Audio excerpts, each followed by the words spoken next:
The reality is hepatitis itself, inflammation of the liver, is actually a very serious condition. If you don't have your health, what do you have? You are a functional medicine doctor. Join us as we blend modern and ancient wisdoms to be well now. Treating hepatitis naturally. Yeah, sounds a little odd. I'm not so sure. Is it fast or is it slow? I have no idea. Do these plants really work? We're going to talk about treating hepatitis A, B, C naturally. I have no idea how this works, but thankfully Dr. Ron Dummar is here to save the day. I'm one of your patients, Nick the Curious Patient. The Be Well Now podcast, 2 years strong now? Yeah, we've been going. Thank you to Community Health and Wellness for hosting us here. Great clinic in Heber City, Utah. You can reach out to us at chwheber.com. Listen, you treat the liver, right? The liver is so important. Mm-hmm. And I don't know if we want to start with liver health, like how to use natural herbs to sort of fortify the liver. How does that relate to hepatitis? I don't know. Give me something. Well, that's a really good point. It's what do we start with? The inflammation. When does it actually become a problem? Well, there's I would say two approaches here. There's a group of individuals who say, I want to try to be as proactive as possible and be preventative in nature as far as my healthcare. And there's another one who says, you know what, I just want to be reactive. And well, if something happens and I have a problem or develop an issue, then I'll take care of it then. So it really depends on what side of the fence you're on. And the reality is hepatitis itself, inflammation of the liver, is actually a very serious condition. And it can cause some additional more serious issues, which can be fatal and life-threatening. So hepatitis is inflammation of the liver. Mm-hmm. Yes, hepa is indicative of the liver, okay, like hepato. And then itis means inflammation. So hepatitis is inflammation of the liver. So real quick, if I don't have hepatitis right now, why should I care? So generally, I would say this. If we look at the things that are happening in our liver, look at the work that the liver does. The liver is constantly working, and it has to deal with blood sugar regulation in the blood, right? So it's constantly dealing with, do I have too much sugar? How's my fat regulation? The cholesterol, cardiovascular system, detoxification. Do I have heavy metals, minerals, right? Are there things that are out of balance and causing potential toxic exposure for the body? And it's the liver's job to either repackage that, put it in a fat molecule, store it somewhere else, or preferentially to use a detoxification and elimination pathway to clear it from the body. There are certain herbals that we'll talk about today that actually modulate autophagy, which is a elimination or a detoxification pathway. Autophagy is like getting rid of those things that are not necessary and needed and may be actually causing more clutter than they're doing good in the body. Which can be brought on by fasting. Yes, autophagy. Yes, yeah. Autophagy can, if you can get to a minimum of 12 hours of fasting. That's when autophagy really starts to kick in. Ideal, you want to be between 16 to 18 hours of fasting to get your good clearance of autophagy. But yeah, 12 hours will really just begin that phase. Hepatitis is a viral infection attacking the liver. Let's start with kind of the message you want to get across with, how to treat it. Well, I think what it is. One thing that's important to understand, again, there are three different types of hepatitis. It is a viral infection, and it causes inflammation and swelling in the liver. Inflammation in the liver or in an organ is a problem because just like when you have an inflamed knee, you have a bum knee and you sprain it, or you tear your ACL or injure a ligament, it blows up, gets really inflamed. And then that knee becomes really stiff and swollen, and it's hard to actually at some point flex or bend the knee. The knee becomes almost immobile and literally is no longer performing the full function that it otherwise would. So when you initiate inflammation, whether it's a low level of inflammation, which a lot of people in this country have, or if it's a high level of inflammation, as you would experience in hepatitis type of infection, you're developing a limited use or a limited function of the liver. So what we want to do is maximize the function of the liver because of the roles that we talked about before. We want it to be functioning as well as possible. So there's over 300 million people worldwide that actually experience chronic infection, chronic hepatitis infection. Now, hepatitis B and C, both of those two can be chronic. It can lead to chronic inflammation in the liver, which will influence your cardiovascular your cardiovascular performance as far as cholesterol values, triglycerides, HDL, LDL, those values that we check to see how well you're doing and whether your heart is properly being taken care of. It also, cholesterol plays a significant role in taking care of and managing nerves and neurology and brain health. So if heart health and cardiovascular system and brain health is something that is important to you, then we really need to hone in and say, okay, first of all, I need to address the liver, and I need to make sure that the inflammation or the potential inflammation is as low as possible. So hepatitis A, just to give you an idea of how you might get or contract one of these things, hepatitis A is actually frequently contracted while traveling. So people will do this while traveling or by going to a food vendor. Sometimes people start off with a little bit of food poisoning, or they feel like they get sick. It's pretty acute. That's generally how hepatitis A happens. It comes on pretty quickly, and it usually will recede and people recover from it fairly well. The herbs that we'll talk about today can be very beneficial in helping you with a hepatitis A infection also. Hepatitis B and hepatitis C, they do have a blood-borne route, whereas it's a transfer of blood. So this could be like needles. Certain times people have said, well, sharing needles, that would be a problem. Or even just being contaminated with another person's blood who happens to have hepatitis B or hepatitis C. That would be an issue. Hepatitis B is the one that that is specific itself to, it's bloodborne, but it's also can be transferred through sexual fluids. So this is the one in hospitals that they often want to vaccinate infants with right away. So they're trying to protect the infant from hepatitis B inflammation to the liver because, well, mother just delivered and maybe her blood, if she happens to have hepatitis B, right, then maybe she could transfer that to the infant. So if you don't have hepatitis B, that's something for you to consider when you're asked in a hospital, should we give your infant child a hepatitis B vaccination? But that's not what this topic is about today. But I just wanted to go over that. I think that gives us a good understanding of hepatitis A, hepatitis B, and hepatitis C.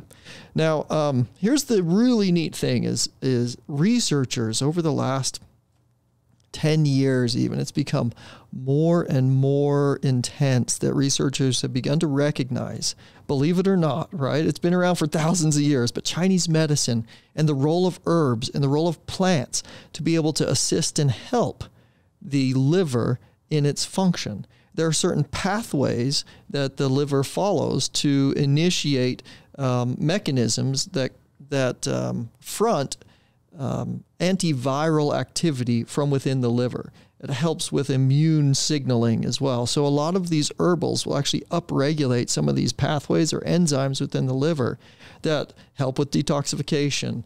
They help with anti-inflammation. They also help with fronting an immune response that reduces the likelihood of developing chronic inflammation or chronic hepatitis. Let's talk about it. Should we talk about the herbs? Yeah. This is my favorite part, plants. Plants. I love plants. I was having this conversation with a friend recently. I know. Some people think it's boring. I love my favorite thing. Seeing people come alive when they talk about what they're really passionate about. Yeah. And I can see you fluctuate in these podcasts sometimes where you're delivering a lot of information and then I feel you come alive. When you talk about plants as medicine, that's where you kind of hit your zone. So yeah, let's talk about it. Plants just don't make it boring. That's all I want you. Today we're going to talk about plants and God's medicine. So okay, perfect. Let's do it. Yeah. If I were to choose someone's medicine that I would want to partake of, that I would trust in the most, I think it would be God. I think that would be the he would be the deity, or maybe some sort of, let's call it deity's medicine, Earth's medicine. Let's say if you're not like a subscriber of any religious belief, but you believe in something greater than yourself, source. You can even medicine. No, I'm not saying that you're wrong. I'm saying you could deliver this message to anybody. Absolutely. If you believe in source, or spirit or whatever, like this is on the earth. Believing in a benevolent creation. Okay. A benevolent creation that was gifted to us in some way, right? And here we are in these plants. We have a symbiotic relationship. We developed together on this earth, and so we are taking care of each other like a community. The plants can take care of us, and we take care of them. It is symbiotic. And the animals, it's the same way. We're here to take care of them and to exercise good stewardship over them, but they're also here to care for us. Okay, and to nurture us. So our first plant is called Dan Shen. It's salvia. Salvia. Okay. Some people know it, some people don't. A number of these herbs you might have never heard of before. So there are some very typical and standard herbs that people usually go to in Western herbalism that I have not even included on our list today. These herbals that I am going to talk about today, I've also put them together in an herbal formula. I have them in a specific herbal formula to fortify liver. In fact, it's called Fortify Liver. And so that's an herbal formula that you can get from our office if it's something that you are really concerned about or would like to help your liver. Anyway, this herb has been utilized to help protect the liver in Chinese medicine for thousands of years. There's documented recorded history of its use in the cardiovascular system, in cerebrovascular health, and also in liver health specifically. So thousands of years, 2,000 years ago is as early as it been documented. Tradition suggests that it was even used earlier than that. But 2,000-year history, and it's been very consistent over time in that we've utilized it traditionally in Chinese medicine to benefit the liver and to benefit specifically cardiovascular health as it relates to liver function.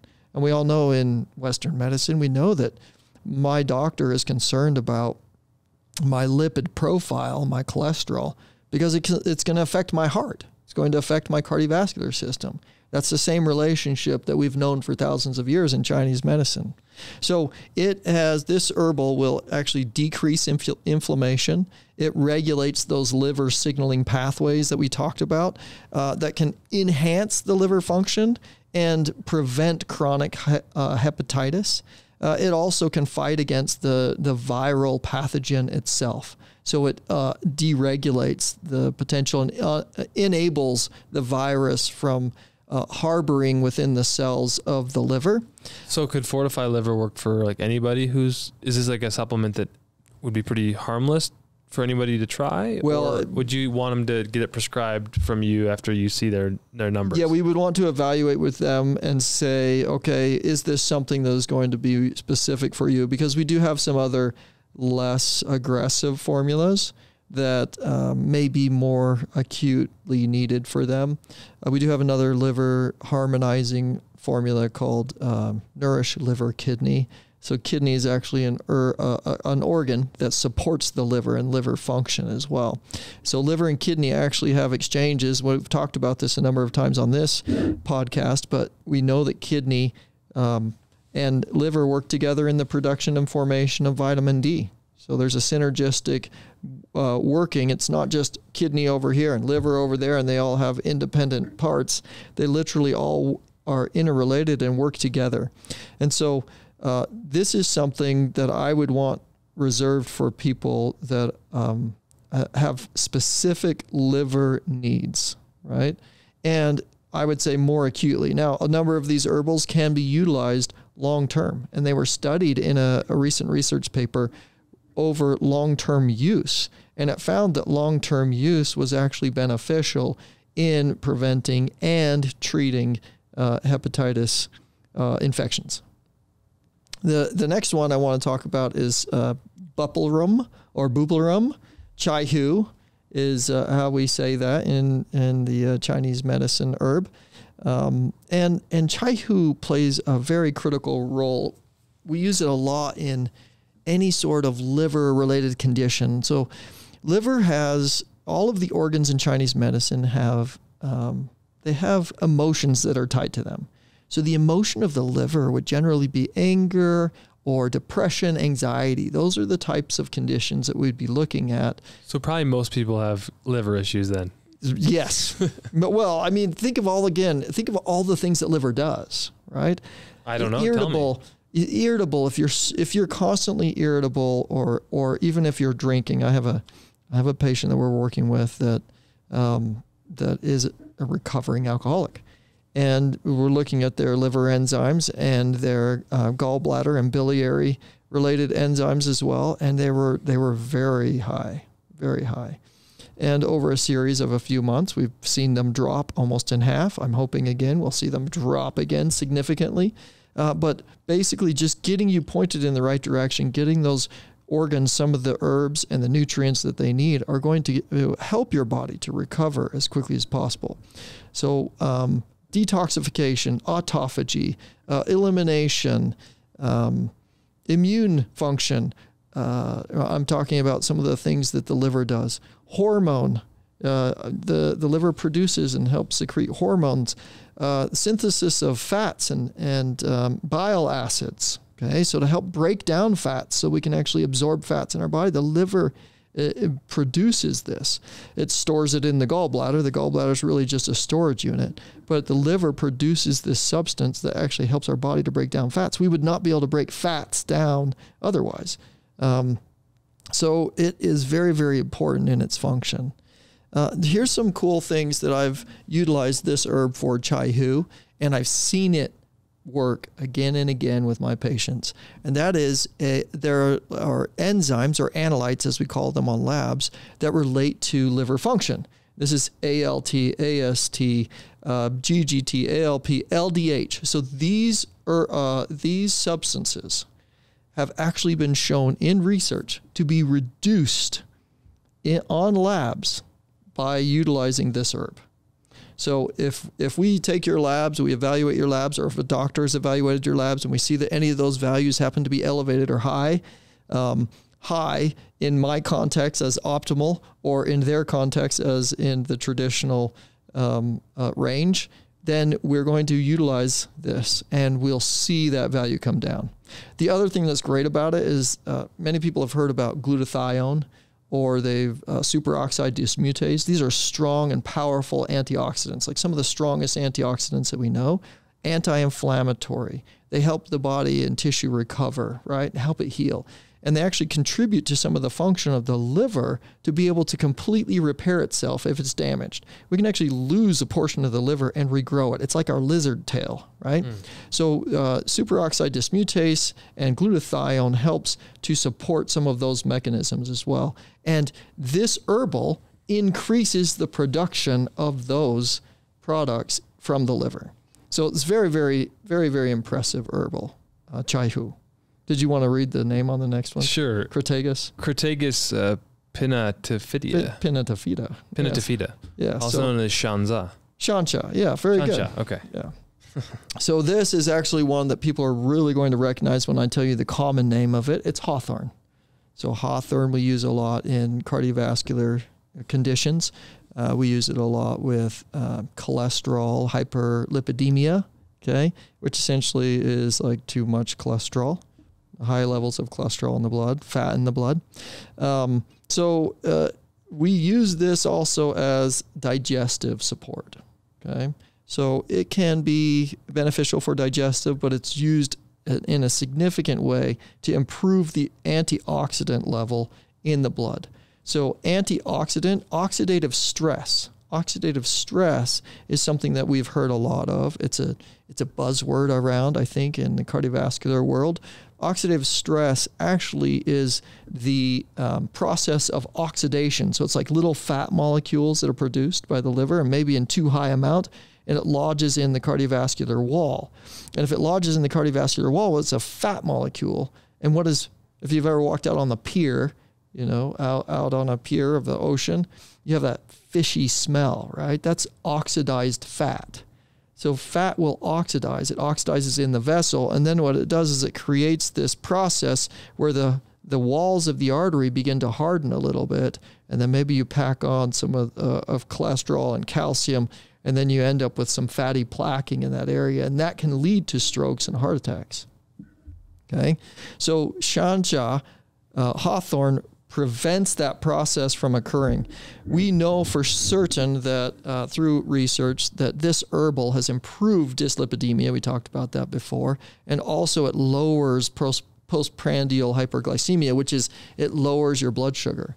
So it will help to regulate blood sugar, and it will help with the liver in the adequate production of healthy fats. So healthy fats, HDL and LDL, we need them both, but they need to be produced in an adequate balance. So when we have too much LDL, which is the small particles, it's easier for them to get lodged into the wall of the vessel and lead to the oxidative stress. So we prevent oxidative stress damage by using hawthorn. Okay. Hung Twin. I love it. I love it. So I think, honestly, I laughed, but the reality is I am not proficient really at pronouncing these herbals either. So I say them in the way, because I heard them over and over and over again, and I try to say them the best I can in the way that my professor said them. But I think they, to this day, might still kind of chuckle at the way that I say them. It's my accent, right? It's our accent. So Huangqin essentially is this herbal. It's Scutellaria bicalensis. So bicolin is a really cool compound. It's a natural ingredient, right, that's derived from this, from Huangqin. And Huangqin also, there's another ingredient that that is derived from here that is used a lot. It's called berberine, and it's used a lot to help with blood sugar regulation. It's also, we talked about this a little bit with our GLP-1 antagonist. Remember GLP-1 as it relates to Ozempic? Yep. Berberine is an herb that functions like it. It's even being compared to it in such a way to say, hey, this outperforms it, okay? Now, that's not in every condition, and you need to be evaluated properly to make sure that this would be right for you. But Huangqin is a powerful herb. I use it a lot as an antibiotic, as a strong detoxifier and eliminator in the body to help clear inflammation, where I see inflammation and infection. I use it as an anti-inflammatory, as an antibacterial, and it's been shown and demonstrated incredible hepatoprotective, hepato meaning liver, so hepatoprotective effects. So including, as you can see right there, viral hepatitis. So this is one that is critical. It's crucial if you are using or creating an herbal formula. If you're using an herb and you want it to impact inflammation in the liver, you got to use Huangqin. So there is another one, Huang Lian. So these are the three yellows we call in Chinese medicine. But Huang Lian is another one that you can use, and I might say that that's even a little bit more effective, but not as much research has been done on that yet. And I'm pulling this one, Huangqin, because this is the one where the research's been done. And I think it's pretty cool when we see Western research actually start coming up to speed and saying, hey, there's actually legitimacy to what we're seeing happen here. Now, some of those signaling pathways that we talked about before, it's kind of interesting. It's called like JAK-STAT pathway. This is a signaling pathway that upregulates the antiviral defense system within the liver. This is something that Huangqin does as well within the liver. It upregulates the JAK-STAT pathway to initiate that antiviral defense process. So pretty cool. Excellent. Yeah. So next one is Baiju. Baiju is this is an herbal that I use, and I have this in the formula for more like a harmonizing. I balance spleen and the liver together. So oftentimes the spleen will overact. If it gets a little angry or cranky, it will overact, and it will cause an issue with the spleen. And the spleen's organs that it's connected to, essentially, it's interrelated to the stomach. And so the stomach the liver overacting on the spleen and stomach can actually cause acid regurg, or it can cause acid-base balance issues in the stomach. Sometimes inefficiency as far as breaking foods down because there's an acid-base balance issue. So you're not getting minerals, or you're not getting the food broken down to the amino acid parts to be delivered properly to the liver in those instances. And Baiju will help with that. Baiju helps the body and the spleen specifically in this condition where we're so focused on the liver to maintain the health and the quality of the spleen and digestion. Excellent. And should we do this last one? I think this was, yeah, we should. Let's do it. I think we should. Let's go for it. All right, Gojitsu. So Gojitsu is Lycium barbrum, which again, the common name everybody's going to recognize. Goji berry. Goji berry. So goji berry's been used for thousands of years, and it soothes the liver. That's its focus. It really helps as almost a yin tonic, which means nurturing, fluid nurturing, like where there's dryness, it can bring fluid.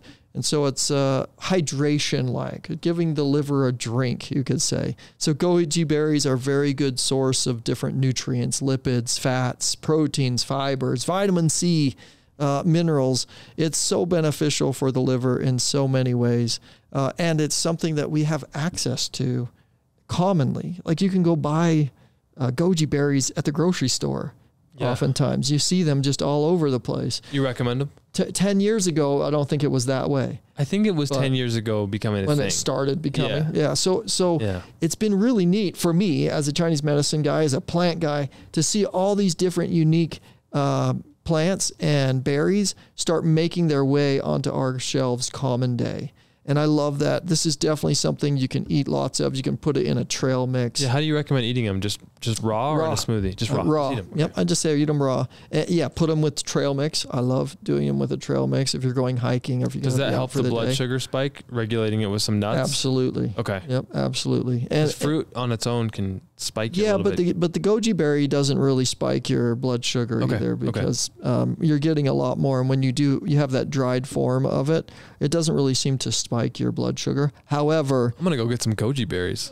However, again, the liver's role and responsibility, one of its roles is to regulate blood sugar, to assist the body in proper blood sugar balance. So if you're consuming goji berries with the intention of helping your blood sugar, this is actually a good idea. And that's a wrap. I think that's what we had for today. Is that it? Yeah. So again, remember, hepatitis is actually a condition that nobody wants. Nobody wants. It's a very dangerous, potentially fatal condition, and it can lead to cancers. It can lead to a variety of ailments and illnesses, and it can make people very, very sick that we don't want. It can also lead to non-alcoholic fatty liver disease. Okay.